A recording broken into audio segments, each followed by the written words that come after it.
Hey tú, sí tú, ¿sabías que leyendo, además de divertirte, puedes aprender?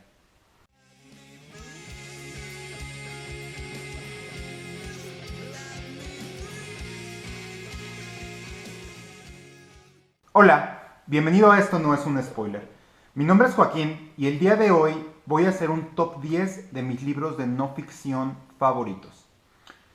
Si te acuerdas, en mis propósitos de año nuevo, uno de ellos era tratar de hacer de BookTube un lugar en el cual se hable más de no ficción. Afortunadamente, ya hay varias personas que me han dicho que están interesadas en escuchar acerca de cuáles son mis libros favoritos de no ficción.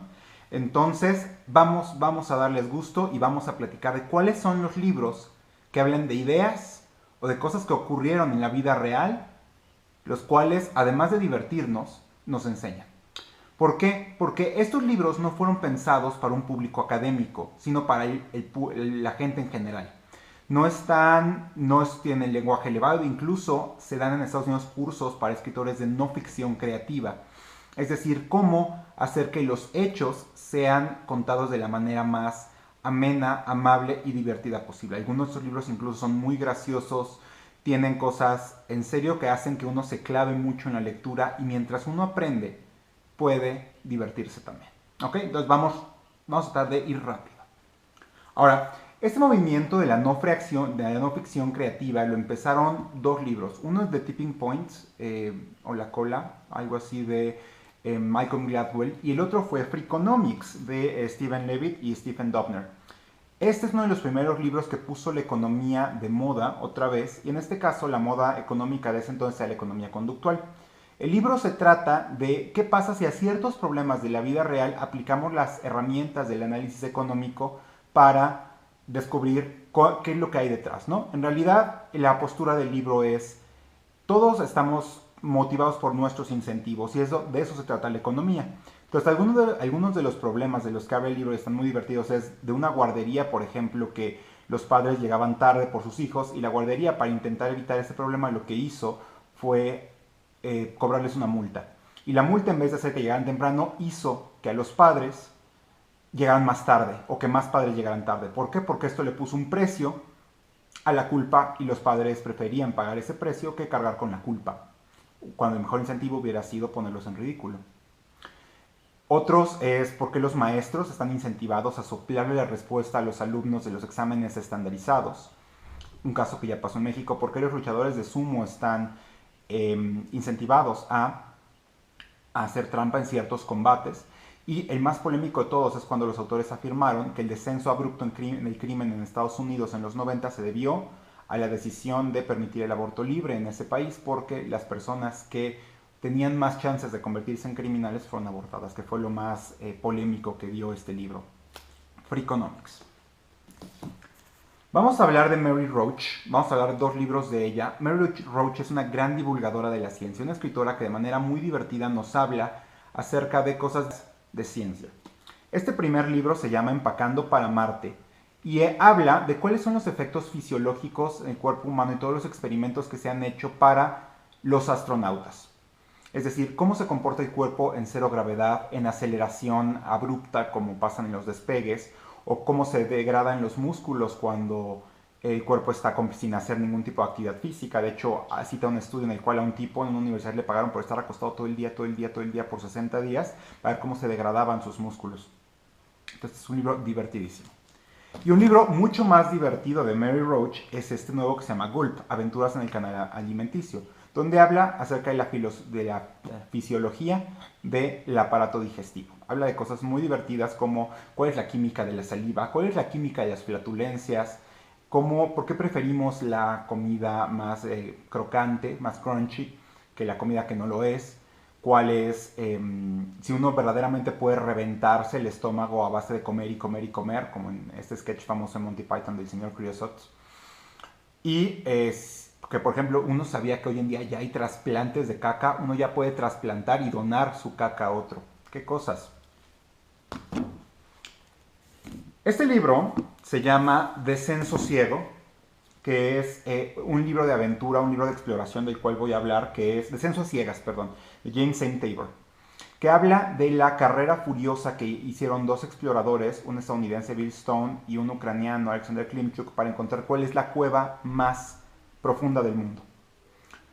La espeleo es de las disciplinas de montañismo quizá la más técnica y una de las más peligrosas. ¿Por qué? Porque una cueva es un ambiente hostil, cerrado, laberíntico, completamente contrario a un medio en el cual un ser humano puede estar. Bien, cuando alguien se pierde en una cueva o tiene que haber un rescate en una cueva, es tan peligroso y tan técnico un rescate que es noticia internacional. ¿Okay? Entonces, captura muy bien el drama, esto ayuda mucho a la gente que no está familiarizada con el espeleo, todas las dificultades técnicas de explorar una cueva, ¿no? Por ejemplo, cuando uno tiene que hacer un rappel con una marimba, cómo tiene que subir con puño y crawl, por ejemplo, de regreso, cómo es vivir en una cueva, acampar en una cueva, etcétera. Es un libro súper emocionante, ¿no? Para quién ganó y dónde está la cueva más profunda del mundo. Los contendientes fueron una cueva en Oaxaca que se llama el Sistema HB en México y el otro es una cueva que se llama Kruvera en la República de Georgia. ¿Vale? Los desafíos de la memoria, de Joshua Foer. Habla de la memoria, como dice su título. A este autor lo enviaron un año a cubrir los campeonatos de memoria en Estados Unidos, que es una competencia que se hace entre varias personas, locuaces, para quién se pueda aprender más secuencias de cartas al azar, unas cartas barajadas, quién se puede aprender más nombres y datos X de varias fotos de varias personas, o quién se puede aprender más rápido un poema que no ha sido publicado anteriormente. Ese año invitaron a Joshua Foer a competir en la del año siguiente y esto hizo una odisea para este autor para descubrir cuáles son los secretos de poder recordarlo todo. La tesis principal del libro es que desde que los seres humanos descubrimos cómo almacenar información, hemos cada vez más y más y más relegado el ejercicio de la memoria y por tanto cada vez recordamos menos. Joshua Foer visitó a gente que ha perdido la memoria de corto plazo, a estos autistas sabios como el señor de Rainman, por ejemplo, también a profesores universitarios que están en contra de la técnica normal de enseñar, que es repetir y repetir y repetir hasta que uno se aprenda las cosas. Y también otros participantes como el creador de los mapas mentales. Y todo mientras nos enseña técnicas de mnemotecnia, como por ejemplo el Palacio de la Memoria, para cómo poder recordar las cosas que leemos, que conocemos y que aprendemos. Al final, para que ver cómo le va a este autor compitiendo el año siguiente en el Campeonato Nacional de Memoria de Estados Unidos. El tema de la memoria es muy bueno también. Un mapa en la cabeza, de Ken Jennings. De este libro hablé en mi top 10 general de libros del 2014. Y este libro me gustó muchísimo porque me encanta la geografía. Ken Jennings ha sido el ganador de más juegos consecutivos en Jeopardy en Estados Unidos. Y por lo tanto es una persona que sabe muchísimo de trivia. Él nos cuenta su fascinación con los mapas, como el primer regalo que amó fue un atlas que le regalaron de niño, y habla de la fascinación humana por la cartografía y por los mapas. En este caso, seguimos primero cómo es que nosotros tenemos sentido de la orientación cerebralmente, los que coleccionan mapas antiguos, la colección enorme de mapas que hay en la librería del Congreso de Estados Unidos. También nos lleva a conocer el famosísimo National Geographic B y discute sobre el proverbial analfabetismo geográfico del estadounidense promedio. Y los mejores capítulos son uno, por ejemplo, donde habla de los geocachers o el geocaching, que yo les platicaba, es este pasatiempo en el cual la gente esconde tesoritos en cualquier lado, en parques, en calles, en lugares de acceso público, y otros se dedican a buscarlos y encontrarlos con GPS. Los clubes de la gente que compite para ver quién ha pisado más países en el mundo. También un club de gente que compite por recorrer distancias de un lado a otro sin dejar su sillón, guiándose solamente con atlas carreteros. Por ejemplo, ¿dónde tienes que tomar la salida tal? ¿Qué es lo que dice el letrero? ¿Dónde hay una cuchilla? Etcétera. Pero el capítulo que más me gustó es el que discute acerca de qué es lo que nos hace crear mapas de lugares que no existen. Como les decía, Ken Jennings fue compañero de cuarto de Brandon Sanderson en la Universidad de Brigham Young en Utah, en Salt Lake City. Y para quien sea fanático de Brandon Sanderson, puede entender mucho dónde viene esta fascinación de este escritor de fantasía por crear mundos distintos y mundos completos. ¿Y de dónde saca Brandon Sanderson estas ideas, ¿no? Entonces, este libro es hiper recomendable. Nacidos para correr, de Christopher McDougall. No sé si sepan que hay una regularidad estadística cuando uno se va acercando a los 30 años, que es que la gente se empieza a preocupar por su salud y empieza a tomar pasatiempos más saludables, uno de ellos, correr. La tesis de este autor es que los ortopedistas están mal y en realidad el cuerpo humano sí está diseñado para correr y correr no es la actividad física de alto impacto que genera lesiones en automático para el que las persigue, ¿no? Y lo hace demostrando mediante las habilidades deportivas de los Tarahumara o los Rarámuri, que es una etnia indígena en México, que vive en Chihuahua, que es gente famosísima por ser grandes corredores de fondo que ganan ultramaratones. McDougall siguió al caballo blanco, un estadounidense que se fue a vivir con los Tarahumara después de descubrirlos en una ultramaratón y entender cuáles son, qué es lo que los hace poder aguantar correr todas estas distancias. Al final, la tesis de autor, además de proponer una paleodieta, la cual es la dieta que está actualmente en boga, es correr descalzo o correr apenas con protectores de suelas, como corren los Tarahumara.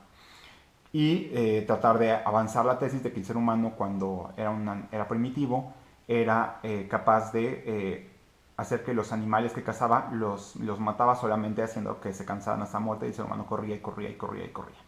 Si te gusta correr, este es un gran, gran libro. Nos faltan 3. En casa, de Bill Bryson. Bill Bryson, un escritor estadounidense que vive en Inglaterra, recorre los cuartos de su casa, que es una antigua rectoría o casa parroquial en Inglaterra. Lo que hace él es contarnos la historia de cómo el ser humano a través de la historia ha vivido su vida privada, es decir, la vida doméstica. Y nos dice que la vida doméstica es la historia de cómo hemos hecho la vida cada vez más y más y más cómoda con el paso del tiempo. Pasamos desde historia de la estructura de la casa, historia de los materiales de construcción, historia de la iluminación, historia de la telefonía, también historia de las pestes y las plagas, historia del drenaje y la eliminación de desechos, también de concepciones estéticas sobre el jardín, la jardinería, sobre la salud en el hogar, historia de la belleza, etc.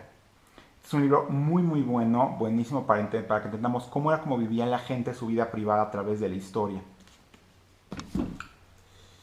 Nos faltan 2. Presión de cabaña, de Josh Wolk. Esta es una memoria. Este es un libro que habla acerca de este escritor de la revista Entertainment Weekly, en la cual él, cuando cumplió 34 años y ya se iba a casar, decidió ir a pasar su último verano de hombre libre antes como consejero en el campamento donde pasó su infancia. Este libro lo incluí porque yo pasé algunas de las horas más hermosas de mi vida de campamento o acampando, y cómo cuenta la historia de un campamento de verano, cómo interactúa con los niños que son de una generación completamente distinta a la suya, es una historia divertidísima. Además es muy chistosa todas las cosas que le pasan mientras él trata de ver cómo va a pasar la siguiente etapa de su vida. Y ya por último tenemos La ola, de Susan Casey, que es buscando las grandes olas del océano. Las megaolas son olas que llegan a alcanzar hasta 30 metros de altura, la gran ola. La mayoría de los científicos están de acuerdo que las megaolas o las olas locas han aumentado por el tema del cambio climático. Y lo que hace ella son 2 cosas: explicar de dónde salen las megaolas, cuál es su importancia. Por ejemplo, hoy en día se siguen hundiendo tantos barcos como en el siglo XVII. La historia del salvataje marítimo, los riesgos, como decía, para la industria marítima internacional. Pero por el otro lado, lo que hace es seguir a un grupo de surfistas, que se dedican a subirse a las grandes olas. En este caso a Laird Hamilton. Y habla de toda la industria del surf y las consecuencias que hay para esa industria de tener olas de más de 30 metros y por qué es tan peligroso mientras va recorriendo los breaks de surf más importantes y famosos del mundo de grandes olas, ¿no? Como Teahupo'o en Tahití, Jaws en Hawái, en Todos Santos, aquí en México, en Baja California, y en California Mavericks, ¿no? Este es un libro también divertido porque combina ciencia con deporte, con cómo es la industria del surf el día de hoy, ¿vale? Bueno, esos fueron mis 10 libros de no ficción que más me han gustado. Voy a hacer por otro lado un video de To Be Read este año de no ficción. Y estos libros casi todos se publicaron en español, excepto creo que los últimos 2 que no los he encontrado, Y aunque algunos ya no están impresos en físico, lo que he visto es que todos están en iTunes como libro electrónico, o si no en Amazon España, Amazon México como ebooks. Entonces, y otros siguen en las librerías como Freakonomics y, por ejemplo, el de los desafíos de la memoria siguen en librerías también, y Nacidos para Correr, claro que lo encuentran. Entonces, espero que les haya gustado, un video bastante largo, traté de hablar lo más rápido posible, pero muchísimas gracias. Si les gusta, no olviden seguirme, ayudarme a seguir creciendo en este canal, y pues nos estamos viendo. Muchas gracias.